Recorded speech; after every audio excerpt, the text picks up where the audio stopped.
नमस्कार, विंध्या टाइम्स में आप सभी का स्वागत है। मध्य प्रदेश विधानसभा चुनाव का बिगुल बज चुका है और विंध्य की चर्चा राजनीति के गलियारों में तेज होने लगी है। विंध्य क्षेत्र में ब्राह्मण नेताओं के बागी तेवर ने बीजेपी और कांग्रेस दोनों की टेंशन बढ़ा दी है। रीवा के अभय मिश्रा पहले बीजेपी में फिर कांग्रेस में दोबारा शामिल हो गए। टिकट नहीं मिलने से नारायण त्रिपाठी नाराज हो गए। इसी तरह सीधी से टिकट कटने पर केदार शुक्ला भी बागी बन गए। दूसरी तरफ कांग्रेस के दिग्गज सिद्धार्थ तिवारी बीजेपी में शामिल हो गए। देखिए ये रिपोर्ट। 2018 की विधानसभा चुनाव में विंध्य बीजेपी का मजबूत किला रहा। पार्टी ने 30 में से 24 सीटें जीती थी। 2020 में जब बीजेपी की सरकार बनी तो उस हिसाब से विंध्य को प्रतिनिधित्व नहीं मिला। इसके बाद विंध्य इलाके से बगावती सुर सुनाई देने लगे। यही वजह रही कि बीजेपी के किले में कांग्रेस और आम आदमी पार्टी ने सेंध मारी कर ली। रैगांव उपचुनाव बीजेपी हार गई। विंध्य में मेयर की कुर्सी पर आप और कांग्रेस ने कब्जा जमा लिया। इसके साथ ही पेशाब कांड के बाद बीजेपी के लिए स्थिति अनुकूल नहीं थी। प्रदेश में 17 नवंबर को मतदान होने वाला है। उससे पहले प्रदेश की राजनीति में जातिवादी समीकरण एक अलग ही चुनौती पैदा कर रहा है। मध्य प्रदेश का विंध्य ऐसा क्षेत्र है जहां ब्राह्मण और ठाकुर वर्ग का अपना अलग किस्म का दबदबा रहा है। ऐसा अनुमान लगाया जा रहा है कि इस बार के चुनाव में ब्राह्मण नेताओं की बगावत नई मुश्किल पैदा कर सकती है। कांग्रेस और बीजेपी दोनों ही दलों को ब्राह्मण नेता की बगावत का सामना करना पड़ रहा है। मध्य प्रदेश का विंध्य क्षेत्र बीजेपी का गढ़ रहा है। यहाँ कुल 7 जिले हैं और यहाँ विधानसभा की कुल 30 सीटें हैं। साल 2018 के चुनाव में इन 7 जिलों की 30 में से 24 सीटें भारतीय जनता पार्टी के खाते में गई थीं। मध्य प्रदेश का विंध्य क्षेत्र बीजेपी का गढ़ रहा है। 2018 के चुनाव में 30 में से 24 सीटें भारतीय जनता पार्टी के खाते में गई थीं।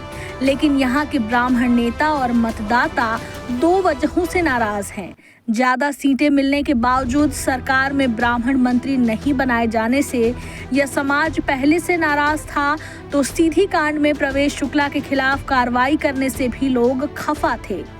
इधर भारतीय जनता पार्टी ने विंध्य क्षेत्र के ब्राह्मण मतदाताओं की नाराजगी दूर करने के लिए मतदान की घोषणा होने से पहले राजेंद्र शुक्ला को मंत्री बना दिया था। लेकिन जिस रीवा के राजेंद्र शुक्ला को मंत्री बनाया गया, उसी रीवा के अभय मिश्रा की तस्वीर कांग्रेस पार्टी के नेता रणदीप सुरजेवाल के साथ जब सोशल मीडिया पर दिखी तो इलाके में बीजेपी की चुनौती पैदा हो गई। अभय मिश्रा क्षेत्र के कद्दावर नेता माने जाते हैं। राजेंद्र शुक्ला से उनकी अदावत भी है।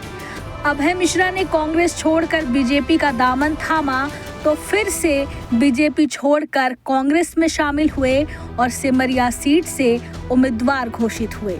मध्य प्रदेश में बीजेपी ने 7 सांसदों को भी चुनावी मैदान में उतार दिया।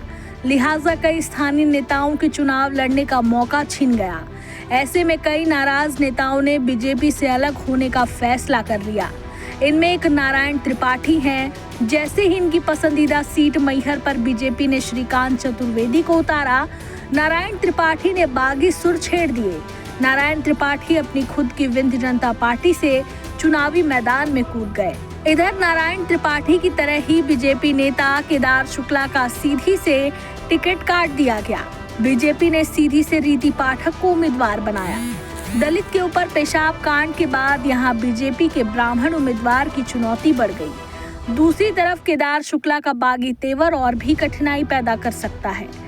इधर रत्नाकर चतुर्वेदी ने भी सतना विधानसभा सीट पर भाजपा के टिकट के लिए दावेदारी की थी, पर जब सांसद गणेश सिंह को भाजपा का विधानसभा प्रत्याशी घोषित किया गया, इसके बाद शिवा का एक ऑडियो वायरल हुआ था जिसमें उन्होंने अपनी नाराजगी जाहिर भी की थी और अंततः उन्होंने बीएसपी ज्वाइन कर ली।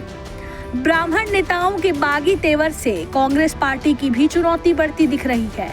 यहाँ के दिवंगत पूर्व विधानसभा अध्यक्ष श्रीनिवास तिवारी के पौत्र सिद्धार्थ तिवारी कांग्रेस पार्टी छोड़कर बीजेपी में शामिल हो गए। सिद्धार्थ तिवारी के परिवार का कांग्रेस पार्टी से पुराना रिश्ता रहा है, लेकिन अब उनका बीजेपी में शामिल होना कांग्रेस के लिए झटका माना जा रहा है।